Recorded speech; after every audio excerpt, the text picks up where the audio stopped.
If he say he don't want that baby, as fucked up as it sounds, believe him or suffer the consequences. Do it! Unaliving an unborn child is not any less suffering than it would be if you took care of one. Because you still have emotional turmoil that you got to deal with. Y'all be making these videos be so entertaining too. Like, yeah, it is not funny. If you in your early 20s and you just had your first abortion, it ain't hit you yet, but it will. Hearing my son playing with the cartoons in the background, that is a better feeling than the feeling of aborting a child. Unaliving a child has a lot of psychological effects on women. The individual experiences differ widely, but a lot of us aren't excited about the fact that we had one later on. You might feel relief and a sense of empowerment initially. It might seem like the right decision for your circumstances, but with time, sometimes, most of the time, you feel negative emotions like guilt, sadness, regret, grief.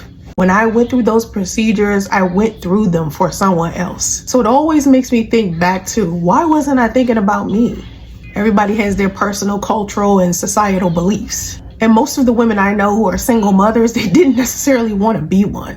The circumstances surrounding around a lot of pregnancies aren't necessarily the best. Even when you're married, there are a lot of women that have children and they're in a whole marriage and they don't have a support system. Now, don't misunderstand, there are a lot of women out there that lead healthy lives after they go through this procedure. But a lot of us have long-term emotional distress from it. I just want y'all to have a realistic perspective of it and not find it so entertaining to unalive a child. To stop yourself from being in a situation with a man where he flat out tells you he don't want to have a baby. Stop getting pregnant by them. Wear some protection. Get on birth control. Have a plan B. Or do what I did most of my adult life and practice celibacy. It's that simple.